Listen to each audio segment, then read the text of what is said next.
हरे कृष्णा। मनुष्य जन्म लेता है तो कर्म के अनुसार उसकी मृत्यु तक कई तरह के ऋण, पाप और पुण्य उसका पीछा करते रहते हैं। हिंदू शास्त्रों में वर्णन मिलता है कि 3 तरह के ऋणों को चुकता कर देने से मनुष्य को बहुत सारे पाप और संकट से मुक्ति मिल जाती है। हालांकि जो लोग इसमें विश्वास नहीं करते, उनको भी जीवन के किसी न किसी मोड़ पर इसका भुगतान करना पड़ता है। यह 3 ऋण हैं: देव ऋण, ऋषि ऋण और पितृ ऋण। कहीं कहीं पर ब्रह्मा के ऋण का उल्लेख भी मिलता है। इस तरह कुल मिलाकर 4 ऋण हो जाते हैं। इन सभी ऋणों में से पितृ ऋण को उतारना प्रत्येक हिंदू का, प्रत्येक गृहस्थ का कर्तव्य होता है। और यह जो ऋण होता है, यह हमारे पूर्वजों का माना गया है। पितृ ऋण कई तरह के होते हैं: हमारे कर्मों का, आत्मा का, पिता का, भाई का, बहन का, माँ का, पत्नी का, बेटी का और बेटे का। स्वर्ण या आत्म ऋण का अर्थ है कि जब जातक पूर्व जन्म में नास्तिक और धर्म विरोधी काम करता है तो उसके अगले जन्म में उस पर अपने ही द्वारा किए गए कर्मों का ऋण चढ़ जाता है। मातृ ऋण से कर्जा चढ़ता है और घर की सुख शांति भंग हो जाती है। बहन के ऋण से व्यापार, नौकरी कभी भी स्थायी नहीं रहती।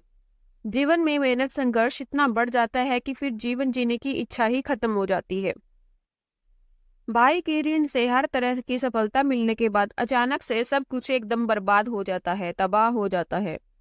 28 से 66 वर्ष की आयु के बीच में तमाम तरह की समस्याएं, दुख, तकलीफ झेलनी पड़ती है। इन सब से बचने के लिए, इन ऋणों को उतारने के लिए 3 उपाय बताए गए हैं। देश के धर्म अनुसार कुल परंपरा का पालन करना, पितृपक्ष के दिनों में तर्पण और श्राद्ध करना और संतान उत्पन्न करके उसमें धार्मिक डालना। इसलिए सभी गृहस्थ जनों को संतान अवश्य ही उत्पन्न करनी चाहिए। प्रतिदिन हनुमान चालीसा का पाठ करना चाहिए।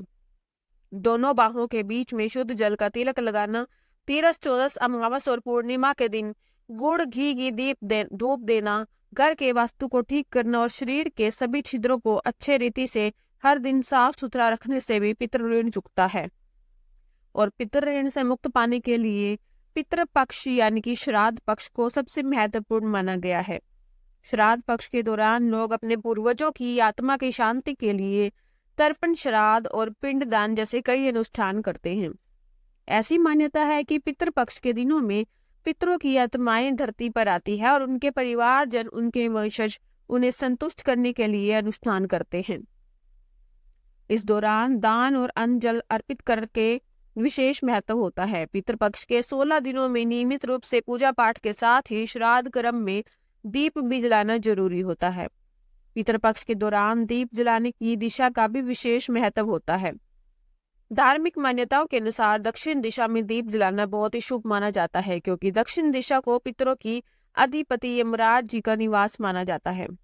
इस दिशा में दीपक जलाने से ऐसा कहा जाता है कि पितरों की आत्मा से देख पाएगी और अपने परिवारजनों को आशीर्वाद देगी।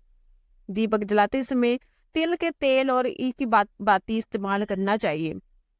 अब आपको बताते हैं कि साल 2024 में श्राद्ध पक्ष की तिथियां कब कब है और कौन कौन से तिथि में श्राद्ध नहीं है, और श्राद्ध पक्ष कब से प्रारंभ होकर कब समाप्त होंगे। इससे पहले आप सभी को अनुरोध है कि इस वीडियो को आप लाइक करके ज्यादा से ज्यादा लोगों तक शेयर भी जरूर कीजिएगा, ताकि यह जानकारी ज्यादा से ज्यादा लोगों तक पहुंच सके। इस बार पितृपक्ष 17 सितंबर मंगलवार यानी भाद्रपद पूर्णिमा के व्रत के दिन से प्रारंभ हो रहे हैं। जिस दिन पूर्णिमा श्राद्ध रहेगा और पितृपक्ष की समाप्ति होगी अश्विनी अमावस्या के दिन यानी कि 2 अक्टूबर दिन बुधवार को। अब जानते हैं सभी तिथियों के बारे में। पूर्णिमा श्राद्ध 17 सितंबर मंगलवार, प्रतिभा का श्राद्ध 18 सितंबर बुधवार, द्वितीय का श्राद्ध 19 सितंबर गुरुवार, तृतीय का श्राद्ध 20 सितंबर शुक्रवार, चतुर्थी का श्राद्ध 21 सितंबर दिन शनिवार और महाभरणी श्राद्ध भी 21 सितंबर शनिवार को ही रहेगा। महाभरणी श्राद्ध पंचमी या चतुर्थी तिथि पर किया जाता है। यह संस्कार व्यक्ति की मृत्यु के प्रथम वर्ष में नहीं किया जाता। भरणी श्राद्ध, जिसे महाभरणी श्राद्ध के नाम से भी जानते हैं, परिवार में मृतक व्यक्ति के लिए किया जाने वाला एक अनुष्ठान है। मगर मृतक व्यक्ति अपने पूरे जीवन काल में किसी भी तीर्थ यात्रा पर नहीं गया हो तो उसकी शांति के लिए अनुष्ठान करना बहुत ही आवश्यक होता है और बेहतर होता है। भरणी नक्षत्र का महत्व मृत्यु के देवता यम से है और अश्विनी मास की भरणी नक्षत्र में पंचमी या चतुर्थी तिथि को ध्यान में रखते हुए यह अनुष्ठान किया जाता है। भरणी श्राद्ध मृतक व्यक्ति के पुत्र द्वारा पंडित जी की सहायता से किया जाता है। पंचमी श्राद्ध 22 सितंबर रविवार, षष्ठी का श्राद्ध 23 सितंबर सोमवार, सप्तमी का श्राद्ध 23 सितंबर सोमवार को ही रहेगा, यानी छठी और सप्तमी का श्राद्ध एक ही दिन है। अष्टमी श्राद्ध 24 सितंबर दिन मंगलवार और नौवीं श्राद्ध 25 सितंबर बुधवार, दसवीं श्राद्ध 26 सितंबर गुरुवार, एकादशी का श्राद्ध 27 सितंबर शुक्रवार। इस बार 28 सितंबर शनिवार को श्राद्ध तिथि नहीं है। द्वादशी श्राद्ध 19 सितंबर रविवार, मघा श्राद्ध 29 सितंबर रविवार को ही होगा। ज्योतिष शास्त्र में मघा नक्षत्र 10वां नक्षत्र माना जाता है और मघा नक्षत्र के अधिष्ठान देवता पितर होते हैं। यदि इस दिन पितरों से संबंधित कोई भी कार्य किया जाता है तो वह बिना किसी देरी के, बिना किसी विधान के पितरों तक पहुंचता है। त्रयोदशी का श्राद्ध 30 सितंबर सोमवार को, चतुर्दशी का श्राद्ध 1 अक्टूबर मंगलवार को और सर्वपितृ अमावस्या यानी कि 2 अक्टूबर बुधवार को श्राद्ध पंच पक्ष का अंतिम दिन होगा। इस दिन श्राद्ध पक्ष समाप्त हो जाएंगे।